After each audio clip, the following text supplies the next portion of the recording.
So ayan mga kabay, magandang hapon pa rin. Ayan, ito po yung last na repair ko mga kabay, 39106 liter B. Kasamahan po to kanina sa 5 kilos na ni-repair ko. Ito mga kabay, ayan, sasaksak natin. Ayan, ito po yung cord nya. Ayan, ayan po yung doon. Sasaksak natin mga kabay, wala po siyang power. Ayan, kahit itataktak ko wala. So yan, titingnan natin mga kabay kung anong dahilan. So tara, samahan nyo. So yan mga kabay, nakalas ko na po yung screw. Ayan, sisikwatin na lang natin para matanggal siya ng tuluyan. Ayan. So ayan, makikita nyo mga kabay, okay naman yung armature. Ayan. So ang gagawin natin mga kabay, titester natin tulad dati pa rin, dating gawin mga kabay. Ayan. Siyempre, mauna muna ang cord. Ayan. Unahin muna natin ang cord mga kabay. Ayan. So lalagay natin dito yung tester natin mga kabay. Ayan. Tapos ito banda mga kabay. Ayan. Para makita niyo po yung titesterin natin. So ayan. Dito muna tayo sa kabilang linya. Wala mga kabay dito. Bakit wala? Wala talaga mga kabay dahil di naka-on yung tester ko.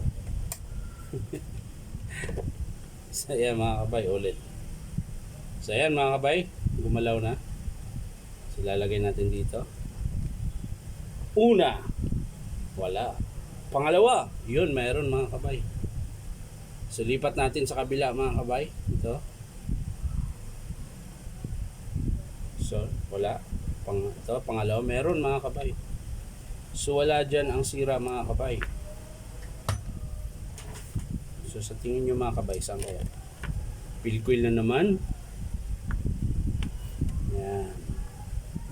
So ang next mga kabay, carbon mga kabay, mahaba pa eh. Ayun o, tingnan nyo. O, merong contact mga kabay. So ang titesterin natin mga kabay, yung brush holder. Ayan. Ito yung nakabalot na to na itim yan. Minsan dyan lagi eh. So titester natin yung dilaw. So ayan mga kabay. Wala po siyang contact mga kabay. Ayan. So testerin natin yung sa kabila, yung kulay pula. Ito po yung pula, yung brush holder. Ayan. Yun meron siya mga kabay. So maaaring putol ito. Itong dilaw na to mga kabay, maaring putol. Kasi pag tinitester mo siya, yan, dapat tutunog to o kaya papalo yung tester ko. Yan. Wala talaga siya mga kabay. Yan. So bubuksan natin yan mga kabay. Ito. Yan. Bubuksan natin yan. Ayan, konti-unti lang mga kabay. Ayan.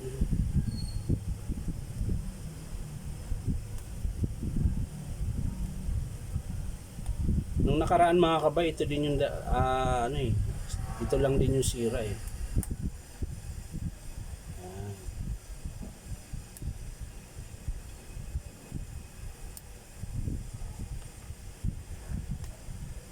So ayan mga kabay, bubuksan na natin ha. Bubuksan na natin. Ayun mga kabay, putol. Ayun o. Putol po siya. Ayan.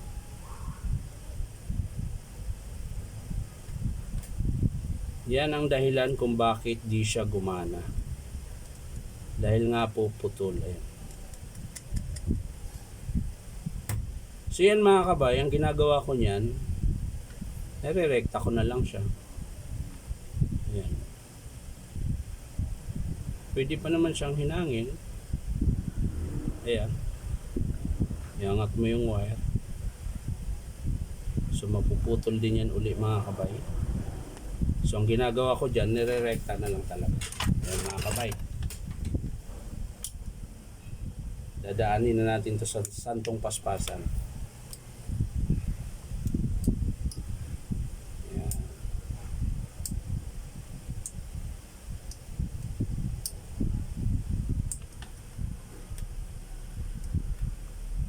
Santong paspasan o santong kapagalan.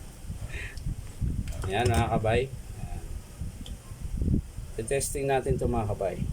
Yan. Ito pwede naman siyang hindi ihinang kasi hindi naman siya nagalaw.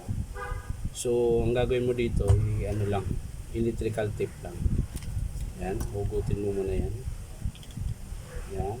Tapos ikot mo siyang ganyan. Yan. Tapos saka mo dikitan ng electrical tape. Yan. Kung tinatamad na kayong maghinang, katulad ko, yan. Kasi hindi ko na hinihinang mga kabay. Idikit na lang natin hindi naman ito mabubunot kasi hindi siya nagalaw. Hindi siya nahahatak. Ayan mga kabay. So babalik natin mga kabay ha. Ayan. So ayan. Ayusin lang natin yung wire mga kabay. Ayan. Ngayon mga kabay, titesterin natin ulit. Ayan. Titesterin natin yung mismong plug. Ayan. So ito yun mga kabay. Ayan, lalagay mo yun dyan. Tapos pipigayin nyo yun. Siyempre yung trigger. Ayan. Yun mga kabay, gumana. Ayan. So para makasiguro tayong gumana talaga yung mga kabay, sasaksak natin kasi baka naman iba tunog or iba amoy. Yan. So yan, sasaksak natin mga kabay ha. Hindi po natin iikpitan yung screw. Didiin lang natin. Yan.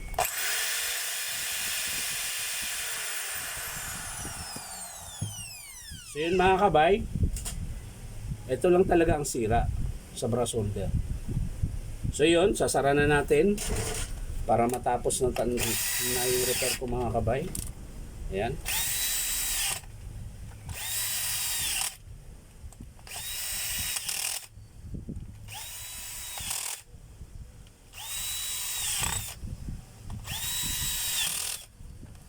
So ayan mga kabay, titesting natin ulit para sigurado. Ayan.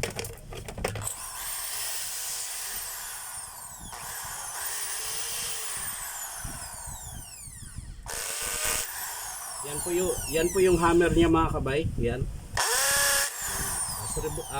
Drill. Reverse sa baba mga kabay. So. Yan. Tapos forward. Sa mga gustong bumili pala nito mga kabay, ang model nito DWD024.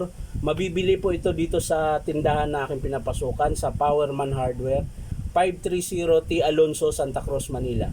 Bali ang presyo po nito 3.5. 1 year warranty, parts and service. Yan po yung 3.5 namin. Original na DeWalt po yan mga kabay. Sa mga gustong bumili mga kabay, punta lang kayo dito sa Santa Cruz, 530 T. Alonso, Santa Cruz, Manila.